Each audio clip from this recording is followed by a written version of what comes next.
하나님 말씀 보시겠습니다. 우리가 함께 나눈 하나님 말씀은 요한복음 14장 4절에서 6절까지 말씀입니다. 우리가 함께 나눈 하나님 말씀은 요한복음 14장 4절에서 6절까지 말씀.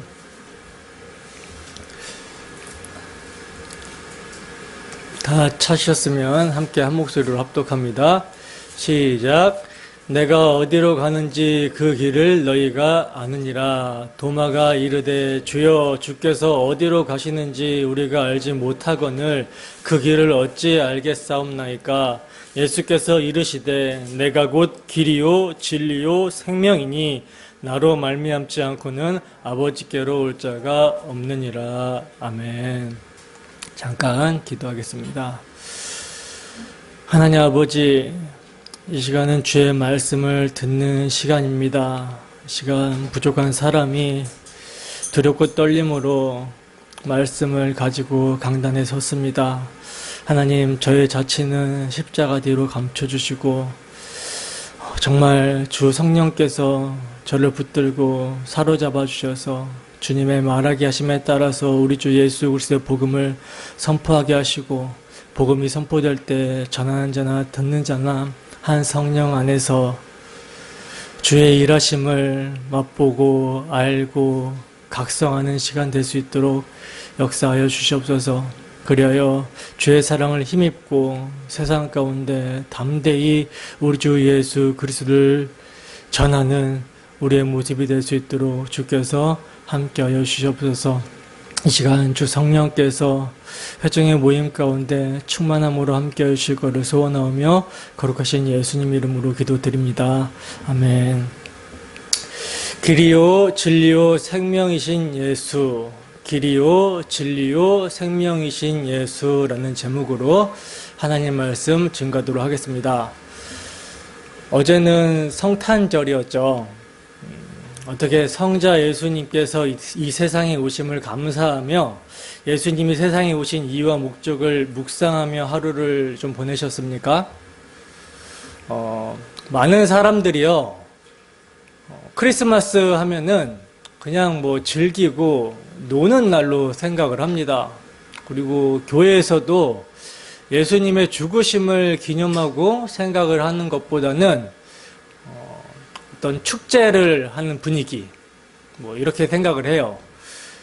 요즘은 이제 코로나 때문에 많이 그런 축제 분위기가 좀 사라진 건 사실인데, 그럼에도 불구하고 이제 그런 축제 분위기로 생각을 하지만 우리는 예수님의 죽으심을 좀 묵상을 해야 됩니다. 왜냐하면 예수님의 오심은 예수 그리스도께서 죄인을 구원하시기 위해 대속 제물로 오셨기 때문에 이 점을 우리는 생각을 하고 묵상을 하고 나 같은 죄인을 구원하시기 위해 자기 목숨을 내어주신 예수님의 사랑에 감사하는 마음을 가져야 되는 거예요. 그리고 크리스마스, 성탄절, 이 날이 무엇인지 모르는 사람들에게 혹시 이제 소망에 관한 이유를 우리에게 물어온다면 우리가 대답할 준비를 항상 해야 되는 것입니다. 여러분, 예수님이 왜 이 세상에 오셨습니까? 요한복음 1장 14절에서는 말씀이 육신이 되어 우리 가운데 거하심에, 즉 우리 가운데 스캐너, 장막을 치기 위해서, 다른 말로 함께 하시기 위해서 오셨다라고 말씀을 하고 있어요. 요한복음 1장 14절 함께 볼까요? 함께 했습니다. 시작. 말씀이 육신이 되어 우리 가운데 거하심에 우리가 그의 영광을 보니 아버지의 독생자의 영광이요 은혜와 진리가 충만하더라. 아멘. 여러분, 이 세상에 오신 예수님은요, 말씀이 육신이 되어 오신 분이에요. 조금 더 자세하게 말씀을 드리면, 말씀이신 예수님은 태초에 하나님과 함께 계셨던 하나님이십니다. 만물을 창조하신 하나님이시고요, 생명의 근원이 되시며 참 빛이 되시는 분이시라는 거예요. 근데 그러한 무한의 존재, 볼 수 없는 빛에 거하시는 분이요, 영이신 그 말씀이 뭐가 되셨다 그래요? 육신이 되셨다라는 거예요. 무한의 존재가 유한하게 되어 볼 수 있게 되었다라는 것입니다. 무한의 존재가 형체를 입어 볼 수 있게 되었다라는 거예요. 창조주 하나님이 피조물이 되어 이 땅에 오셨다라는 것입니다. 여러분, 이것이 믿어지십니까? 이것이 믿어지신다면 이거는요, 어떻게 말로 표현할 수 없는, 형용 못할 엄청난 사건인 것이죠. 그러니까 여러분, 말씀이 육신이 되었다라는 것은요, 하나님이 인간이 되셨다라는 거예요. 다시 말해 여러분, 말씀이 육신이 되어라는 이 말씀의 명백한 의미는요, 거룩한 구주께서 인간의 모습을 입으셨다라는 것입니다. 그분은 죄가 없는 사람, 완벽한 사람이 되셔서 이 땅 가운데 아기의 모습으로 오셨어요. 그러므로 예수님은요, 말씀으로서는 하나님의 아들이시며 육신으로서는 사람이 되신 것입니다. 정말 이건 신비 중에 신비죠. 바울 사도는요, 이것을요, 뭐라고 표현하고 있냐면 경건의 비밀이다 라고까지 표현하여 말씀을 하고 있어요. 경건의 비밀.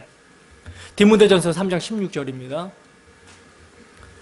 함께 했습니다. 시작. 크도다 경건의 비밀이여 그렇지 않다 하느니 없도다. 그는 육신으로 나타난 바 되시고 영으로 의롭다 하심을 받으시고 천사들에게 보이시고 만국에서 전파되시고 세상에서 믿음 바 되시고 영광 가운데서 올려지셨느니라. 아멘. 그렇다면 여러분, 하나님의 말씀이신 성자 하나님께서 육신을 입고 성육신 하신 목적이 무엇인가? 여러분, 목적이 무엇입니까? 바로 창세 전에 삼위 하나님의 언약 안에서 그분의 작정과 계획을 성취하시고자 중보자의 사역을 감당하기 위해서 오셨다는 거예요. 창세 전에 하나님의 언약, 약속, 작정과 계획, 이것을 역사 속에서 성취하시고자 오셨다라는 것입니다. 제가 지난주에 영원부터 만물을 창조하신 하나님 속에 감추어졌던 비밀의 경륜을 말씀을 드렸잖아요. 기억이 나십니까? 그 비밀의 경륜이 뭐였습니까? 하나님께서는요, 세상을 창조하기 전에 당신의 형상을 가진, 당신과 인격적으로 교제하며 사랑을 나눌 대상으로 당신의 백성을 가지시고자 영원부터 작정을 하셨다는 거예요. 그리고 자기 백성이 당신의 형상을 닮아서 자유의지를 가진 자로 창조가 되기 때문에 결국에는 이가 타락할 것도 하나님은 아셨는데, 그러나 그럼에도 불구하고 자기 백성을 포기하지 아니하시고 당신의 하나밖에 없는 아들 독생자 예수 그리스도를 보내셔서 그의 십자가 희생을 통해 구원하심으로써 자기 백성을 끝까지 포기하지 않고 사랑하실 것을 작정을 하셨다는 거예요. 이게 하나님의 비밀의 경륜입니다. 하나님 마음 가운데 감춰졌던 비밀의 경륜이에요. 그러니까 하나님은요, 아들을 통한 당신의 은혜와 영광을 나타내기 위해서 인간의 타락 후의 구원까지 작정을 하셨다라는 거예요. 하나님의 자유로운 주권과 의지로 그렇게 정하신 것입니다. 여러분, 하나님께서는요, 당신과 사랑의 교제를 나누기 위해 당신의 형상으로 창조한 사람을 그가 창조되기 전에 그들이 살아갈 환경을 완벽하게 창조해 주셨어요. 조성해 주셨습니다. 그리고 마지막에 사람을 창조하신 거예요. 그러니까 사람은 눈을 떴을 때 자기가 살아갈 환경이 구비되어 있는 모습을 본 거예요. 눈을 뜨자마자. 먹을 것, 입을 것, 뭐 하나 걱정할 것이 전혀 없는 모든 것을 빛들의 아버지께 은총으로 받은 상태로 창조가 된 것입니다. 때문에 그가 유일하게 해야 되는 일이 있다면 선하신 하나님, 사랑의 하나님, 은총의 하나님과 교제하며 그분의 영광을 노래하고 찬양하며 감사하는 것, 이것이 아담이 해야 되는 유일한 일이었어요. 하나님께서는 이것을 목적으로요, 사람을 죄 없이 무음하게 창조하신 것입니다. 로봇으로 창조한 게 아니에요. 자유의지를 가진, 지금 우리는 타락했기 때문에 그 자유의지가 사실 없죠. 죄의 종이 되든지 의의 종이 되든지 둘 중에 하나인데 아담은 선택할 수 있는 자유의지가 있었다는 거예요. 그렇게 이제 하나님께서는 사람을 죄 없이 무음하게 창조를 하신 것입니다. 그리고 그렇게 이제 자기 백성을 창조하신 하나님은 그들에게 무엇을 주셨냐면 법을 주셨어요. 법. 언약입니다. 여러분, 나라의 구성 요건은 왕, 백성, 법이 있어야 되잖아요. 왕은 법을 통해서 백성을 다스리고 또 백성이 왕의 다스림을 받는 여부는 뭘로 나타나요? 법을 지키는 여부로 나타나게 되는 거예요. 그 법이요, 바로 동산 한가운데 중앙에 선악과 나무를 두시며 모든 동산에 있는 나무 열매는 임의로 자유롭게 먹되 선악의 열매를 알게 하는 실과는 먹지 말라. 먹으면 정령 죽으리라 하시면서 언약을 주신 것입니다. 여러분, 이것은요, 하나님과 피조물 사이에 경계를 지어주시는 언약이에요. 하나님의 형상으로 창조가 된 사람은 모든 것을 다 할 수가 있습니다. 굉장히 영광스럽게 창조가 된 존재예요. 근데 단 한 가지, 자신이 하나님은 아니라는 것이죠. 즉, 자신을 창조하시고 생명을 주시는 창조주 하나님이 있으며 나는 그분이 창조한 피조물이며 나는 그분의 말씀에 순종할 때 가장 행복하며 하나님에 대한 순종이 곧 생명이라는 사실을 선악과 나무를 볼 때마다 아담은 기억해야 했다라는 거예요. 그러므로 인간은요, 자신을 창조하신 하나님을 기뻐하고 즐거워하며 하나님으로부터 오는 모든 선한 것을 누리면서 단 한 가지, 선악을 알게 하는 나무의 실과를 먹지 말라고 하신 하나님의 언약을 지키면 하나님과 교제를 계속 유지하면서 영생이신 하나님을 누리며 살 수 있게 되는 거예요. 그러나 만약 언약을 어기게 되면, 파괴하게 되면, 불순종하게 되면 그 즉시 하나님과의 교제가 단절이 되고, 영원하신 하나님과 교제가 단절이 되면 영원한 죽음이 찾아오게 되는 것이죠. 어떤 분들은 이렇게 생각을 하시는 분들이 있어요. 선악과를 마치 독이 든 과일인 양 생각을 하기도 합니다. 그러나 그렇지가 않죠. 여호와 하나님이 그 땅에 보기에 아름답고 먹기에 좋은 나무가 나게 하시니 동산 가운데는 생명나무와 선악을 알게 하는 나무도 있더라, 이렇게 말씀을 하고 있는 것으로 볼 때 그것은 다른 나무와 별다름이 없는 보기에 아름답고 먹기에 좋은 과일에 불과했던 것입니다.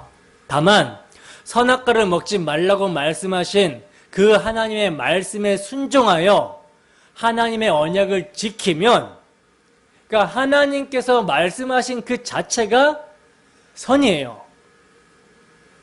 그러니까 그 말씀에 순종하면 그게 곧 선입니다. 그렇기 때문에 하나님과 교제를 계속 유지할 수 있는 거예요. 그 말씀에 순종하면 영원한 생명이 보장이 되는 것이죠. 말씀에 순종하면 계속 사는 것입니다. 그러나 그 말씀에 불순종하면 뭐예요? 악이죠. 악이에요. 죄입니다. 그건 죽는 거예요.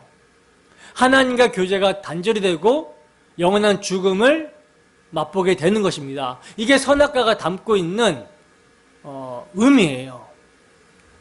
그러므로 아담과 하와가요, 선악과를 먹었느냐 먹지 않았느냐 하는 이 행위 이전에, 이렇게 따먹는 행위 이전에 그들이 하나님의 언약, 하나님의 말씀을 마음으로 지켰느냐, 즉 믿었느냐 믿지 않았느냐라고 하는 믿음이 먼저라는 사실을 우리는 유념을 해야 됩니다. 성경은요, 믿음이 없이는 기쁘시게 못하나니, 하나님을 기쁘시게 못한다라고 말씀을 하고 있어요. 하나님께서 아담과 하와에게 요구하시는 것은요, 오직 믿음이었습니다. 그 믿음의 여부를 검증하는 시금석으로 주어진 게 선악과예요. 그러니까 여러분, 신구약 성경을 이제 통해서 우리가 알 수 있는 점은 뭐냐면 하나님과 사람의 관계는 오직 믿음의 관계라는 거예요. 오직 믿음의 관계. 그래서 기독교는요, 행위의 종교가 아닙니다. 믿음의 종교예요. 시편 78편에 보면 그들이 광야에서 그에게 반항하며 사막에서 그를 슬프게 함이 몇 번인고 라고 말씀을 하고 있거든요. 그러니까 이스라엘 백성이 출애굽 과정에서 하나님께 반항하며 슬프게 했다는 거예요. 그 슬프게 한 일이 무엇입니까? 그러나 그들이 입으로 그에게 아첨하며 자기 혀로 그에게 거짓을 말하였으니 이는 하나님께 향하는 그들의 마음이 정함이 없으며, 마음을 얘기하고 있죠. 정함이 없으며 그의 언약에 성실하지 아니하였음이라. 언약에 대한 불신앙, 이것이 하나님의 마음을 슬프게 했다. 하나님을 반항한 것이다 라고 성경은 증거하고 있다는 것입니다. 여러분, 성경에서 문맥은 생명선과 같거든요. 선악을 알게 하는 나무의 실과를 먹지 말라. 내가 먹는 날에는 정령 죽으리라 하는 이 금령이요, 어떤 문맥과 결부가 되어 있는지 우리는 주목을 해서 좀 봐야 될 필요가 있어요. 먹으면 반드시 죽으리라. 이 말씀이요, 사람이 혼자 있는 것이 좋지 아니하니 내가 그를 위하여 돕는 베풀이를 지으리라. 이 말씀과 결부가 되어 있는 문맥이에요. 그러니까 하나님과 아담의 관계, 아담과 하와의 관계가 대칭을 이루고 있는 문맥이라는 것이죠. 이건 뭘 의미하냐면, 뭘 말씀해주고 있냐면, 아담과 하와의 관계가 어떤 관계예요? 사랑의 관계이듯이 하나님과 하나님의 백성들의 관계도 사랑의 관계라는 점을 말씀해주고 있는 것입니다. 하와가 아담만을 사랑해야 되듯이 하나님의 백성인 우리도 하나님만을 사랑해야 된다라는 말씀이에요. 여러분, 하와가 다른 남자를 사랑했을 경우를 한번 생각해 보시기 바랍니다. 간음했다고 한번 생각을 해보자고요. 하나님께서 먹는 날에는 반드시 죽으리라 말씀하시면요, 아담이 하와에게 내가 정절을 지키지 않는 날에는 우리의 결혼은 끝장이다, 이것과 같은 의미예요. 이를 깨우쳐 주기 위해서 하나님께서는요, 많은 선지자들 중에서 호세아를 통해서 아담이 언약을 어겼다라고 말씀을 하고 계신 것입니다. 즉 하나님의 백성, 하나님의 사랑의 대상으로 창조가 된 아담과 하와는 마귀의 말을 듣고 그를 따라감으로써 창기와 같은 고멜과 같이 되었다라는 말씀이에요. 그래서 하나님께서는요, 내가 그들의 남편이 되었어도 그들이 내 언약을 깨뜨렸음이라 하시면서 배역한 자식들아 돌아오라, 나는 너희 남편이라, 이렇게 말씀을 하고 계시는 것입니다. 여러분, 사랑하는 남녀가 하나님 앞에서 부부될 것을 서약할 때, 언약을 할 때, 그 서약은요, 가혹한 것이거나 속박을 하기 위한 것이 아니죠. 그것이 아니라 피차간에 인격적으로 존중하고 사랑하겠다라는 맹세임의 언약인 거예요. 마찬가지로 하나님께서 아담에게 세우신 언약도요, 그와 인격적으로 교제하며 관계를 유지하기 위한 사랑의 언약이었다라는 것입니다. 그러므로 하나님께서 아담에게 세우신 언약은 지키기에 어렵다거나 가혹한 것이 결코 아니었다라는 거예요. 생명나무와 선악과는요, 반반의 선택이 아니었습니다. 하나님께서는 아담에게 선악과 나무의 열매를 먹지 말라고 말씀하시기 전에 동산 각종 나무의 실과는 내 임의로, 내 마음대로 뭐든 먹어라. 거기는 뭐도 포함되어 있어요? 생명나무도 포함이 되어 있어요. 뭐든 먹어라. 그러나 단 한 가지, 선악을 알게 하는 나무의 실과는 먹지 말아라. 내 말을 듣는 게 선이고 내 말을 들어야 사는 거야 너는. 이거 가르쳐 주시는 거거든요. 그러니까 그 선악과 나무의 실과를 먹지 말라고 한 명령은요, 전부 대 하나와 같은 금지 명령이었다라는 거예요. 전부 대 하나. 모든 것을 임의로 먹어라. 그러나 이거 하나는 먹으면 안 돼. 왜? 너는 내 말을 들어야 살 수 있는 존재거든. 이거 가르쳐 주시는 거거든요. 요셉은 말합니다. 주인이 아무것도 내게 금하지 아니하였더라도 금한 것은 당신뿐이니 당신은 그의 아내임이라. 정리하면요, 하나님께서는 당신과 사랑의 교제를 나눌 수 있는 당신의 형상으로 아담과 하와를 창조하셨고 그들을 위하여 에덴 동산을 만드시고 그들을 거기에 두셨어요. 그들을 하나님의 거처 삼으시고 하나님은 그들의 거처가 되심으로써 사랑의 교제를 나누기 위함이었습니다. 그리고 그 사랑의 교제를 나누기 위해서 선악과 언약을 주셨다라는 거예요. 그래서 이렇게 언약 관계 안에서 하나님은 그들의 하나님이 되셨고 그들은 하나님의 백성이 된 거라는 것이죠. 근데 이 하나님의 사랑의 언약을 누가 깨뜨려 버립니까? 너희 또 하나님처럼 되어보라 한 뱀의 유혹에 하와가 속고 또 하와가 그 남편에게 열매를 주므로 선악과의 열매를 주므로 아담이 깨뜨려 버리죠. 하와가 사실 선악과의 열매를 먼저 따먹었잖아요.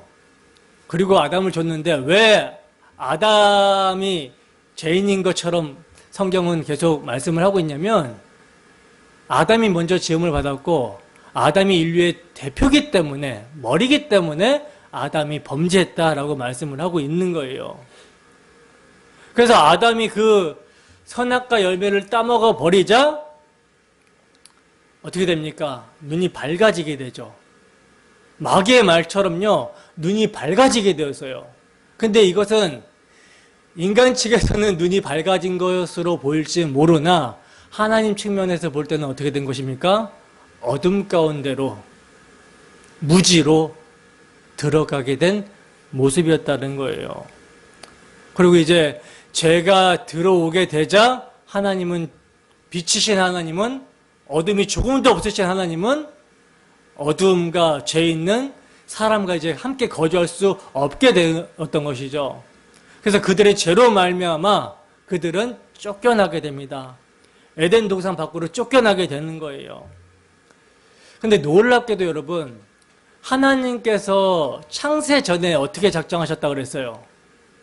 내 백성이 타락할 것을 아시고 그럼에도 불구하고 그들을 사랑하시고 그들을 내 백성 삼기로 작정하셨다라고 말씀을 드렸잖아요.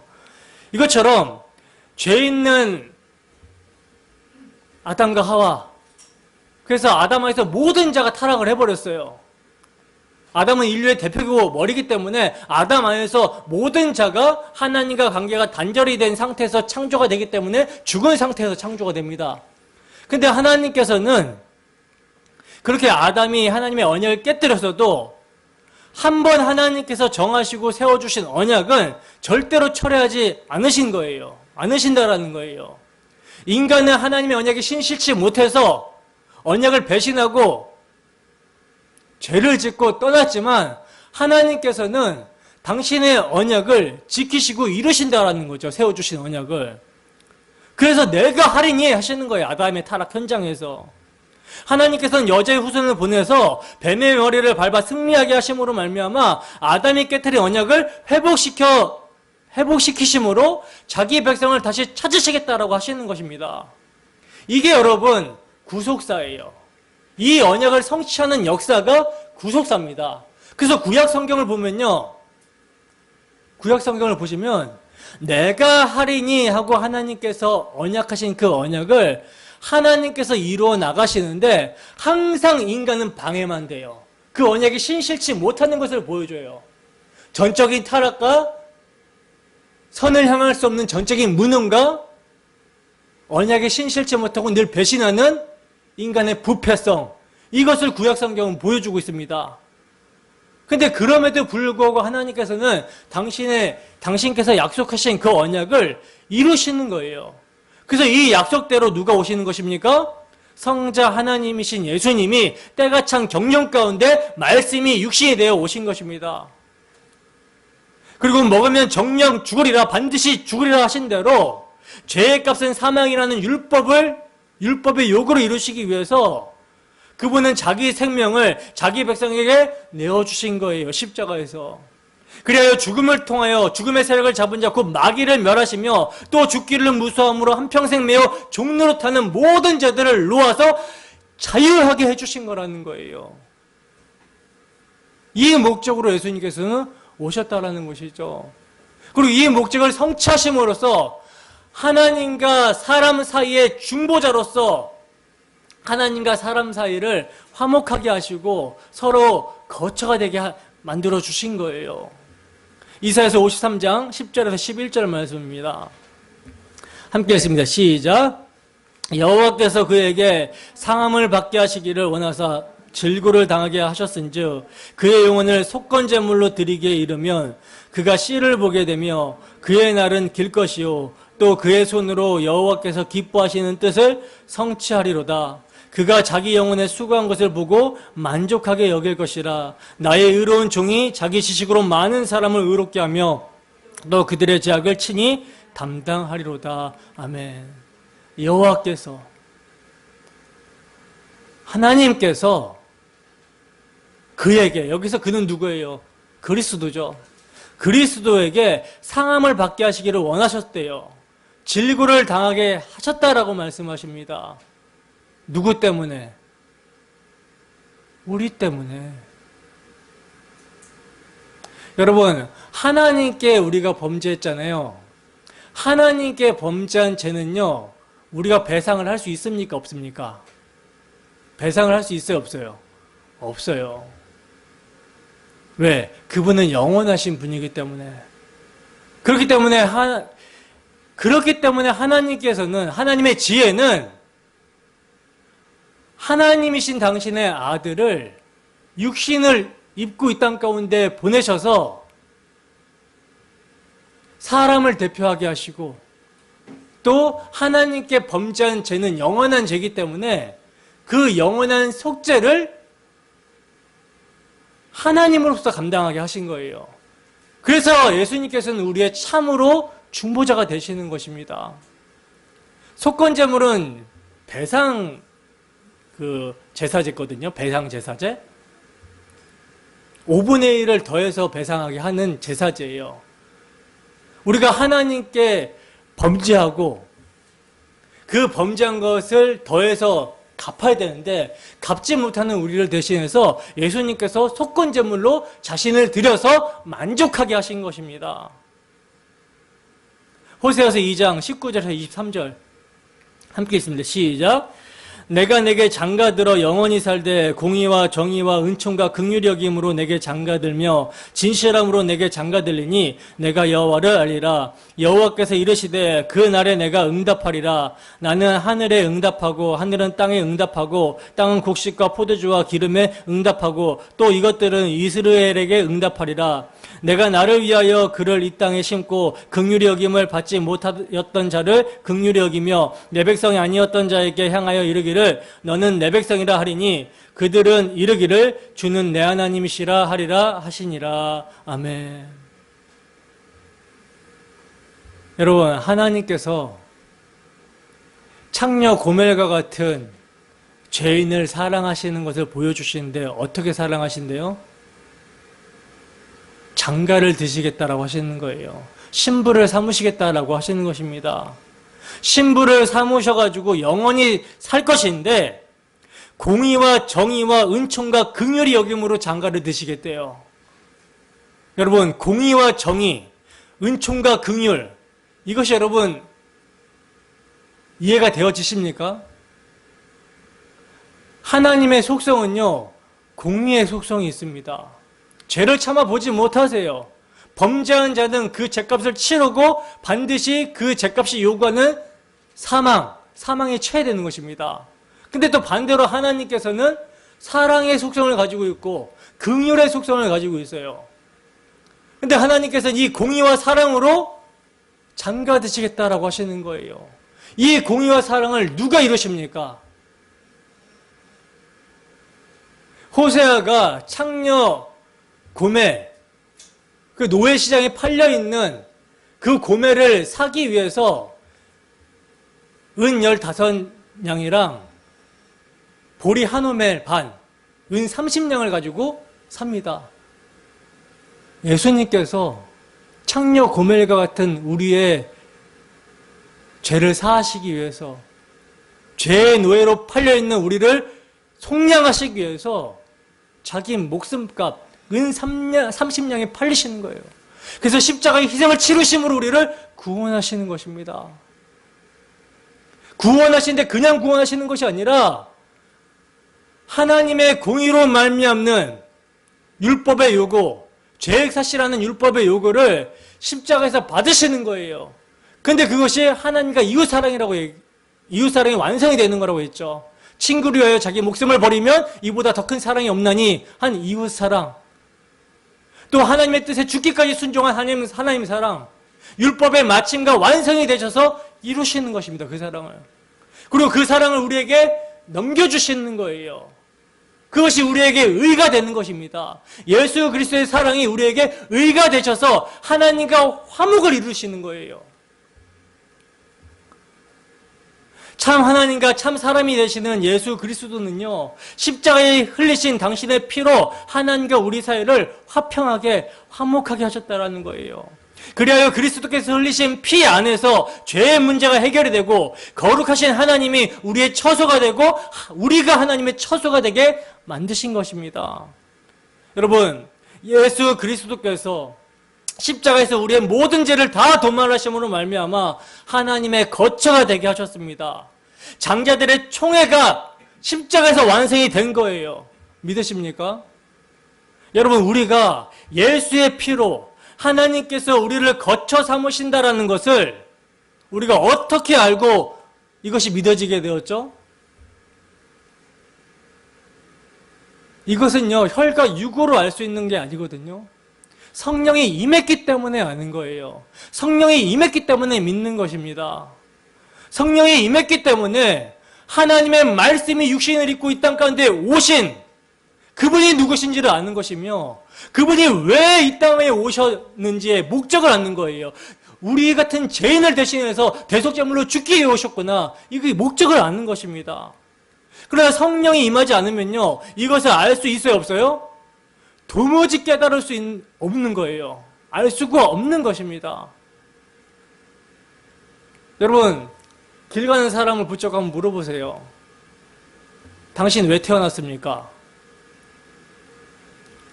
물어보세요. 자기가 태어난 이유를 아는 사람이 아무도 없습니다. 아무도 없어요. 무지 가운데, 죄 가운데 태어나기 때문에, 어둠 가운데 태어나기 때문에 자기가 태어나고 싶어서 태어난 거 아니잖아요. 그죠? 그냥 목적 없이 살아가는 거예요. 길, 진리, 생명, 이것을 모릅니다. 철학자들은요, 항상 이것을 고민했거든요. 사람이 무엇인가? 왜 사는가? 문제가 무엇인가? 이것을 늘 고민했거든요. 근데 이것을 푸는 사람이 아무도 없어요. 여기에 해답을 주는 사람이 아무도 없어요. 오직 누구만 해답이 되십니까? 오직 길과 진리와 생명이 되시는 예수님께서 찾아오실 때 해답이 되는 거예요. 예수님은 우리가 찾아서 만나는 것이 아니라 예수님께서 찾아오셔서 성령을 보내주셨기 때문에 성령이 임한 자만 아는 거예요. 그래서 여러분, 제자들의 모습을 보면요, 예수님께서 하시는 말씀을 전혀 이해하지 못하고 있죠. 성령이 임하기 전이니까. 여러분, 동상이몽이라는 말 들어보셨습니까? 동상이몽. 텔레비 프로그램에 동상이몽이라는 프로그램이 나오죠. 이 동상이몽이라는 말은요, 같은 자리에 자면서도 다른 꿈을 꾼다라는 뜻으로 겉으로는 같이 행동하면서도 속으로는 각각 딴 생각을 하고 있음을 이루는 말인데, 지금 딱 예수님과 예수님의 제자들이 그런 모습이에요. 본문 4절에서 5절 말씀 보겠습니다. 함께 했습니다. 시작. 내가 어디로 가는지 그 길을 너희가 아느니라. 도마가 이르되 주여 주께서 어디로 가시는지 우리가 알지 못하거늘 그 길을 어찌 알겠사옵나이까. 보시면요, 예수님께서는 제자들에게 내가 어디로 가는지 그 길을 너희가 아느니라 이렇게 말씀을 하고 있어요. 예수님은 제자들에게 계속 뭐라고 말씀하십니까? 내가 이제 아버지께로 갈 거야. 처소를 예비하러 갈 거야. 그리고 다시 올 거야. 제자들에게 계속 이렇게 말씀을 하고 있는데 제자들은요, 이 말을 이해를 하지 못하니까 예수님이 간다라고만 듣고 예수님이 죽으신다라는 것만 듣고 제자들이 근심을 하는 거예요. 그러니까 예수님이 간다라는 소식은 제자들에게 이것이 근심거리가 아닐 수 없는 것이죠. 그래서 잘 가시라고 인사도 할 수 없는 처지예요. 왜냐하면 그들은 예수님과 함께하는 것이 자신들의 희망, 소망이라고 여기고 자신들의 모든 것을 버리고 주님을 쫓았기 때문입니다. 그래서 베드로도요, 내가 죽더라도 예수님을 따라가겠다라고 말을 하는 거예요. 그런데 이러한 제자들에게 주님은 내가 어디로 가는지 그 길을 너희가 알리라 하고 말씀합니다. 그러나 이러한 예수님의 말씀은 제자들을 더욱더 답답하게 하는 것이죠.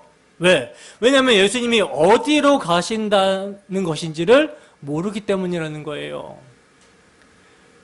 예수님은 제자들에게 아버지의 집에는 거할 곳이 많다라고 하시면서 너희를 위하여 거처를 예비하러 간다라고 말씀을 하셨는데 아직 성령이 임하지 않은 제자들로서는 이것을 도저히 이해할 수가 없었던 것입니다. 먼저 아버지에게 가는 길이 있다라는 것부터 이해를 할 수가 없는 거예요. 왜냐하면 유대인들에게 있어서는요, 하나님은 높은 하늘에 계시는 분이며 그런 하나님을 다만 성전에서 제사를 드림으로써 섬기는 것이 그들에게 전부였어요. 그리고 율법을 지킴으로써 하늘에 계신 하나님의 말씀을 따르는 것이 그들에게는 전부였습니다. 그러니까 하나님은 거룩하신 분이기 때문에 감히 하나님과 함께 한다라거나 하나님께 나아간다라는 것은 이들 사고로는 상상도 하지 못했던 거라는 거죠. 다시 말해서 유대인들에게 하나님은요, 높은 하늘에 계신 신이기 때문에 어떤 길을 통해서 하나님께 나아간다라는 것은 상상도 할 수 없었던 거라는 거예요. 그래서 도마는 예수님에게 주여, 주께서 어디로 가시는지 우리가 알지 못하거늘 그 길을 어찌 알겠삼나이까 하고 묻는 것입니다. 자신들의 개념으로서는 예수님이 아버지께로 가시고 아버지와 함께 거하는 거처를 예배하러 가신다라는 것이요, 이해할 수 없었던 문제였던 거예요. 근데 여러분, 이것이 육체가 된 인간의 실체죠. 문제가 무엇인지를 모르고요, 하늘의 일을 알지 못하는 것입니다. 여러분, 제자들이 예수님의 말씀을 이해할 수 없었던 것은요, 예수님이 가시는 길을 알 수 없었기 때문이라는 거예요. 예수님이 아버지께로 가시는 길은요, 성전에서 제사를 드리는 것도 아니었고 열심히 율법을 실천하는 것도 아니라 창세전 아버지의 뜻을 따라서 죽으시는 것이었습니다.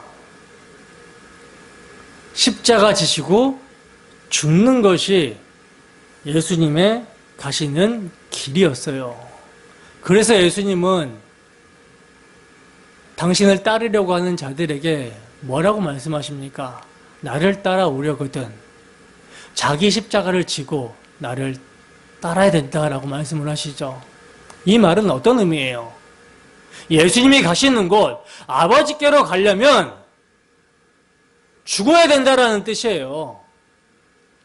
너희가 여태까지 가지고 있던 마귀적인 사고방식, 삶의 행동, 패턴, 모든 것을 다 버려야 된다. 거기에 대해서 죽어야 된다. 그리고 나를 따라야 된다. 근데 이거 인간이 할 수 있습니까? 어둠 가운데 있는 인간이, 죄화물로 죽어있는 상태에서 태어나는 인간이 그렇게 할 수 있어요? 없어요. 그래서 제자들은요, 다 버리고 예수님을 따른다라고 했지만, 그래서 예수님을 위해서 제가 죽을 수 있습니다. 죽기까지 예수님을 따르겠습니다. 절대 부인하지 않겠습니다. 라고 하면서 예수님을 따르고 있었지만, 사실은요, 그들은 자신들이 살기 위해서 모든 것을 버렸던 것이고, 그래서 예수님을 쫓고 있었던 것이었어요. 예수님과 함께 고난을 받고 끝까지 따르게 되면 내가 버린 모든 것의 몇 배로 보상받을 심리로 주님을 따른 것입니다. 주님을 다윗 왕국, 육적인 다윗 왕국을 재건해 주실 메시아로 생각했기 때문에. 그렇게 이제 그들은 예수님과 함께하는 것이 자신들이 사는 것이라고 여겼기 때문에 예수님께서 가신다라는 말씀에, 죽으신다라는 말씀에 근심을 할 수밖에 없었던 거예요. 그러니까 제자들이 예수님과 함께하는 것이 사는 길이라고 생각했던 것은 영이 아니라 육신으로 사는 것으로 여긴 거라는 것이죠. 이게 성령이 임하기 전에 제자들의 모습입니다. 그러나 육신이 살기 위해서 예수님을 따르게 된다면 그것은 성경이 뭐라고 증거합니까? 헛된 일이라 증거를 하죠. 예수님이 뭐라고 말씀하셨어요? 살리는 것은 영이니 육은 무익하니라. 이렇게 말씀을 하시잖아요. 헛된 거라는 거예요. 무익하다라는 거. 여러분, 아들이 아버지께 간 길은요, 아버지께 순종해서 당신의 목숨, 자신의 목숨을 버리시는 것입니다. 이게 아버지께 받은 계명을 예수님께서 성취하시는 거예요. 제자들에게, 택하신 백성들에게 육신의 생명, 썩어질 세상의 영광보다 더 큰 하늘의 생명과 하늘의 영광을 주시기 위해서 예수님께서는 아버지께로 가시는 것이고 그 길이 십자가에 죽으시는 것인데 제자들은 이것을 이해하지 못하고 도리어 예수님을 말리려고 하고 붙들려고 하고 있는 거예요. 그래서 모른다고 하고 있는 것입니다. 이러한 제자들에게 예수님께서 뭐라고 말씀하십니까? 본문 6절입니다. 함께 읽습니다. 시작. 예수께서 이르시되 내가 곧 길이요 진리요 생명이니 나로 말미암지 않고는 아버지께로 올 자가 없느니라. 아멘. 여러분, 이 말씀이요, 요한복음에 나타난 6번째 예수님의 자기 선언이거든요. 성경은 여러분 문제에 대한 해답이죠. 문제가 무엇이라고 했습니까? 창세기 3장 24절에서는요, 그룹들과 두루 도는 불칼을 두어 생명나무의 길을 지키게 하시니라, 이렇게 말씀을 하고 있고, 신의 산에 강림하신 하나님께서는요, 그 경계를 침범하지 말지니 산을 침범하는 자는 정령 죽임을 당할 것이라 하고 이렇게 말씀을 하고 있고, 히브리서 9장 8절에서는요, 첫 장막이 서 있을 동안에 성소에 들어가는 길이 아직 나타나지 아니한 것이라, 이렇게 말씀하고 있어요. 즉 하나님께 나아가는 길, 생명나무로 나아가는 길이 차단되어 있다라는 거, 이것이 문제라는 것입니다. 그러면 이 문제에 대한 해답은 무엇인가? 이 문제에 대한 해답으로 요한사도는요, 요한복음 10장 9절에서 예수님께서 내가 문이다 라고 하신 것에 대해서 증거를 하고 있고요. 오늘 본문에서는 내가 길이다, 내가 진리다, 내가 생명이다 라고 하신 말씀을 근거로 증거를 하고 있어요. 여러분, 이 점을 조금 심층적으로 고찰해 봅시다. 첫째로 내가 길이다 라고 하신 예수님의 말씀입니다. 주님은요, 내 아버지 집에 거할 곳이 많도다 라고 말씀하시는데, 그러나 아버지 집에 이르는 길이 어떻게 되어 있어요? 죄로 말미암아 단절이 되어 있다라는 것이죠. 그래서 하나님께서 거하실 수가 없고 하나님께 나아갈 수가 없어요. 죄 때문에. 너와 나 사이를 죄악이 갈라놨다, 이렇게 말씀을 하고 있어요. 성경은. 그렇습니다. 그곳에 갈 수 있는 길이 열려있지 않는다면 내 아버지 집에 거할 곳이 많은들 이것이 무슨 소용이 있겠냐는 거예요. 여러분, 하나님께서는요, 범죄한 아담과 하와를 쫓아내시고 두루도는 불칼을 두어서 생명나무의 길을 지키고 계신다라고 말씀을 하고 있는데, 성경에서 여러분 불과 칼은 심판과 저주, 죽음을 상징하는 거거든요. 그래서 심판하시는 하나님을 뭐라고 하냐면 히브리서에서는 소멸하는 불이라 이렇게 표현을 하고 있어요.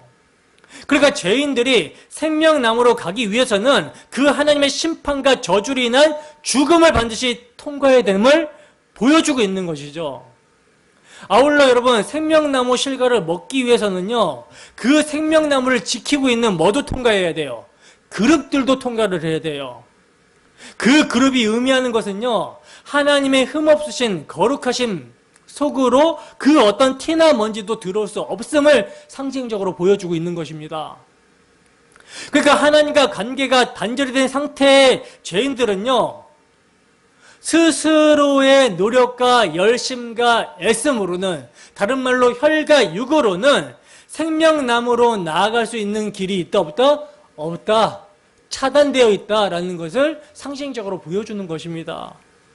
여러분, 이 그림이 동일하게 성막과 성전에서 그대로 나타납니다. 성막과 성전에서.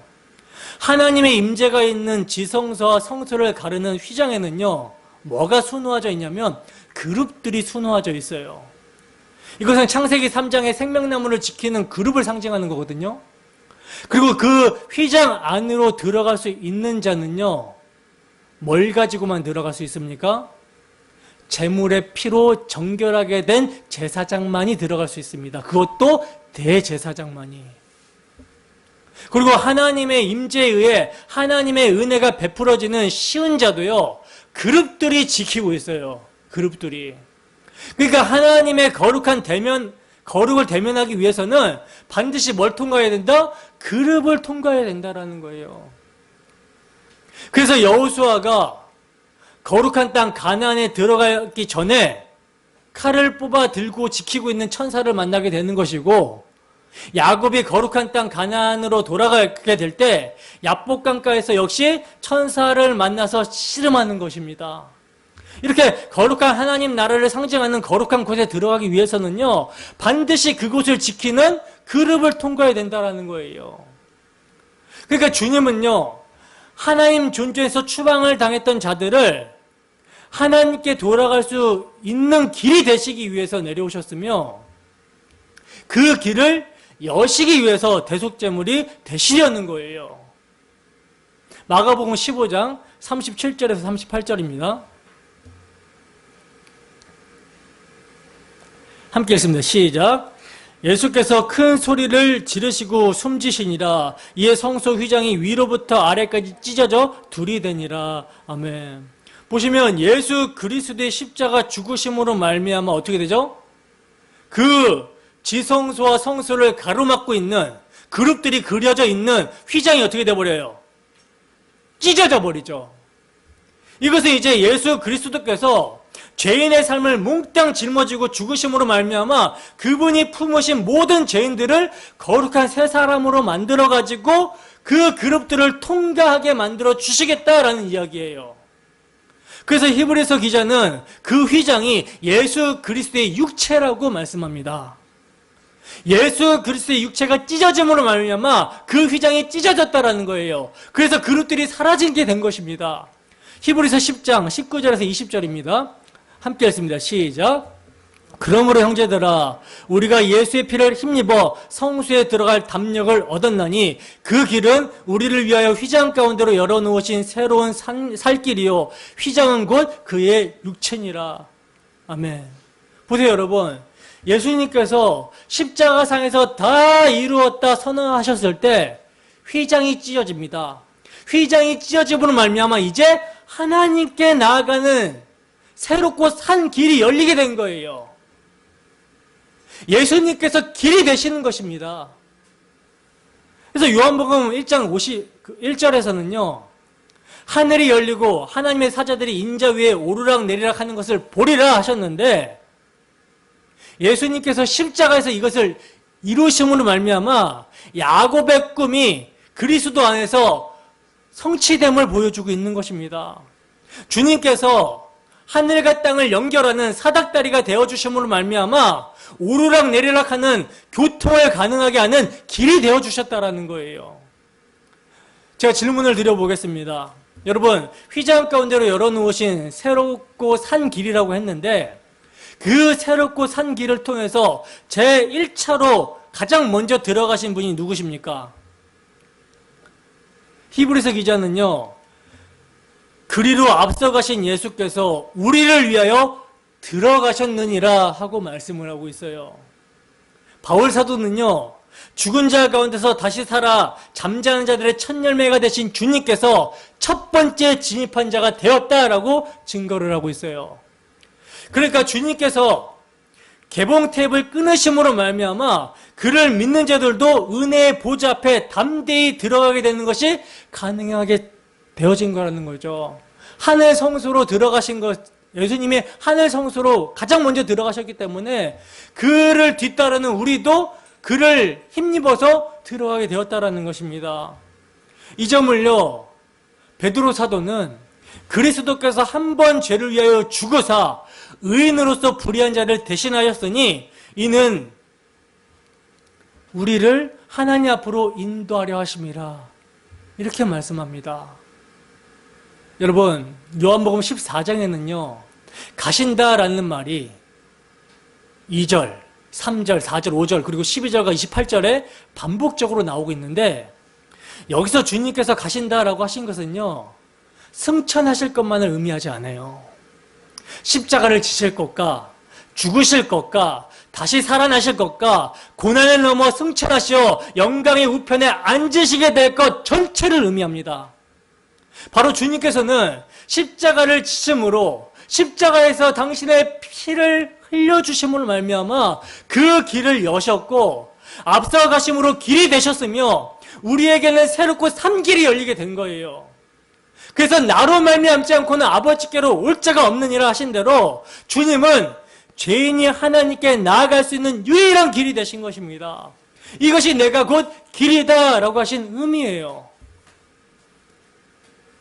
그러면 이제 두 번째로 예수님은 나는 진리다 라고 말씀하고 계시는데, 여기서 여러분 진리라는 말씀을요 철학적으로 정의하고 철학적으로 접근해서는 안 됩니다. 이 진리는 요한복음이라는 넓은 문맥으로 보면 의미가 분명해져요. 요한복음 1장 17절을 보시면요, 율법은 모세로 말미암아 주신 것이요 은혜와 진리는 예수 그리스도로 말미암아 온 것이라, 이렇게 말씀을 하고 있어요. 그리고 5장 33절을 보면 너희가 요한에게 사람을 보내매 요한이 진리에 대해서 증거했다라고 하거든요. 그 진리가 누굽니까? 요한이 누구를 증거했어요? 보라 세상 죄를 지고 가는 하나님의 어린 양이라고 하면서 손가락으로 예수님을 가리켰잖아요. 예수님을 증거했잖아요. 예수님이 진리라는 것입니다. 18장 37절에는요 내가 이를 위하여 났으며 이를 위하여 세상에 왔나니 곧 진리에 대하여 증거하려 함이로다. 예수님은요 당신 자신에 대해서 증거했어요. 당신 자신이 왜 오셨는지, 내가 누군지에 대해서 구약 성경을 가지고 증거하셨고, 진리를 알지니 진리가 너희를 자유하게 하리라 말씀을 하셨습니다. 여러분, 왜 예수 그리스도만이 하나님께 나아가는 유일한 길입니까? 그 내용이 진리이기 때문이라는 거예요. 하나님께서 우리를 구원하심은요 비공식적으로 하신 일이 아니라 자기도 의로우시며 또한 예수 믿는 자를 의롭다 하신 진실과 정의로 행하신 일이시기 때문이라는 것입니다. 그래서 진리예요. 근데 여러분, 이 복음 진리는요 세상의 지혜로 알 수가 없죠. 인간의 지혜로 알 길이 없습니다. 그래서 복음을 전하기 위하여는요 성령이 오셔야 되는 거예요. 그래서 복음을 전하기 위해 오시는 성령을 뭐라고 성경이 증거하냐면 그는 진리의 영이라. 성령이 아니면 여러분 예수를 주와 그리스도로 고백할 수 없습니다. 성령이 아니면 십자가에 나타난 그리스도의 사랑을 알 길이 없다는 거예요. 메시아가 왜 죽어? 살아서 우리를 구원해야지. 이렇게 나가게 된다는 것이죠. 셋째로 주님은요 나는 생명이다 라고 말씀을 하십니다. 여러분, 말씀하신 순서를 한번 주목해 보세요. 길은 예수님의 죽으심, 십자가가 길이에요. 근데 그 십자가의 내용은 율법의 마침과 완성이 되는 진리입니다. 그리고 이 십자가의 도가 믿는 하나님의 백성을 어떻게 해요? 의롭다 하고 하나님과 관계할 수 있는 뭐가 돼요? 생명이 된다라는 것이죠. 여러분, 하나님께서 자기 아들을 통해 우리에게 주시고자 하는 것은 영원한 생명입니다. 그래서 아들을 믿는 자에게는 영생이 있고 믿는 자는 영생을 얻었고 진실로 진실로 너에게 이르노니 믿는 자는 영생을 가졌나니 라고 말씀을 하십니다. 그러므로 요한복음의 기록 목적도요 너희로 믿고 그 이름을 힘입어 생명을 얻게 하려 함이라. 여기에 있다는 거예요. 여러분, 우리에게는 길과 진리와 생명이 되시는 우리 주 예수 그리스도와 그가 지신 십자가가 밝히 보여주고 있습니까? 성령이 임하지 않으면 죄인들은요, 예수 그리스도라는 길이 와서 수년 동안 옆에 있어도 그 길을 알아보지 못할 뿐만 아니라 그 길을 쫓아 하나님께 갈 능력이 없다라는 것이요, 오늘 본문의 문맥의 흐름입니다. 3년이나 예수님과 함께 했던 도마가 아버지의 집에 거할 곳이 많다라고 하시면서 내가 거처를 예배하러 갈 것이고 그 거처를 예배하면 너희를 내게로 영접하여 나 있는 곳에 너희도 있게 할 것이다 라고 말씀하신 예수님의 말씀을 못 알아들어요. 예수님과 함께 있으면서도 그분이 길이며 진리며 생명이지를 모릅니다. 그러나 주님께서 거처를 예배하러 십자가를 지시면, 십자가로 모든 죄를 해결하시고 성령을 보내시면 뭘 알게 됩니까? 예수가 누구시며 그분이 왜 오셨는지에 십자가 복음을 알게 되는 것입니다. 우리 주 예수 그리스도의 십자가에 나타난 사랑이, 그분이 자기의 사람들을 끝까지 사랑하시는 사랑하심이 자기 택한 백성을 덮쳐버리는 거예요. 강권적으로 그 십자가 사랑에 끌리게 하시는 것입니다. 여러분, 구약 성경은 우리의 거울이라 그랬죠. 출애굽은요, 우리의 거울입니다. 이스라엘 백성들이 어떻게 출애굽하게 되었습니까? 출애굽은 세상을 상징하는 거라고 했죠. 세상을 상징하는 애굽에 하나님의 백성들이 신음하며 종노릇하고 있습니다. 그들을 하나님께서 때가찬 경륜 가운데 무엇으로 구원해내시죠? 유월절 어린 양의 피로 구원해내시죠. 유월절 어린 양의 피로 구원해내실 때 그들은요, 죽은 거예요. 애굽에 속한 모든 옛사람이 죽은 것입니다. 어디 안에서? 유월절 어린 양의 피 안에서 죽었다고 하나님께서는 보시는 거예요. 그리고 살려내서 나오시는 것입니다. 그것을 어디에서 경험합니까? 홍해를 건넌을 통해서 경험하게 되죠. 그래서 고린도 10장에 보시면 이들이 홍해를 건너는 사건을 뭐라 그래요? 세례라 그래요. 그리스도와 함께 죽고 함께 살게 된 거 세례라고 표현합니다. 그리고 이들이 어디로 갑니까? 광야로 가잖아요. 광야로. 시내산에서 뭘 봤죠? 율법을 봤죠. 율법은 제가 뭐라고 했습니까? 계명. 10계명도 거룩하신 예수님을 상징하는 것이고, 그리고 성막의 식양은 뭐예요? 거룩하신 하나님 앞에서 그들이 살게 되려면 거룩하신 말씀이 깨짐으로, 거룩하신 말씀이신 예수님이 희생제물로 대속하심으로 살게 된다라는 예수를 가리키고 있는 거라고 말씀을 드렸죠. 그들이 그 계명을 가지고 광야를 살아가게 됩니다. 근데 그 광야를 살아가게 될 때요, 이들이 뭘 먹고 마시고 살아가냐면 예수를 먹고 마시고 살아가요.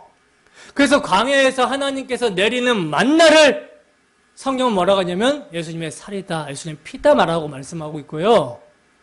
그리고 반석을 쳐서 나오는 샘물을 그들이 먹잖아요. 그 샘물 또한 예수 그리스도를 상징한다고 고린도전서 10장에서는 말씀을 하고 있어요. 그러니까 예수를 먹고 마시면서 이들이 살아가요. 근데 그것을 먹고 마시면서 광야를 살아가는데 그 광야의 삶을 불기둥과 구름기둥이 끌고 가죠. 근데 그 불기둥과 구름기둥은 뭘 상징합니까? 성령을 상징합니다. 그러니까 광야 이스라엘 백성들이 약속의 땅, 하나님께서 약속하신 땅, 하나님께서 그들을 처소 삼기 위해서 약속하신 땅으로 데려가는 그 여정이요, 오늘날 우리가 살아가는 여정과 똑같다는 거예요. 근데 이들이 광야에서 그렇게 만나를 먹고 또 반석에서 터져나오는 샘물을 먹고 그렇게 하나님의 인도하심 가운데 그들의 의복이 헤어지지 않고 그들의 신발이 헤어지지 않고 그들의 발이 부르트지 않고 그렇게 하나님께서 인도하시는데 이들에게서 나오는 건 뭡니까? 늘 불평과 원망, 애굽을 돌아보는 그런 모습을 보이죠. 근데 그런 모습이 우리에게 있어요, 없어요? 있어요.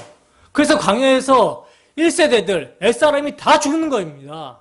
근데 이제 2세대들, 새로운 사람이 약속의 땅에 들어가는 거예요.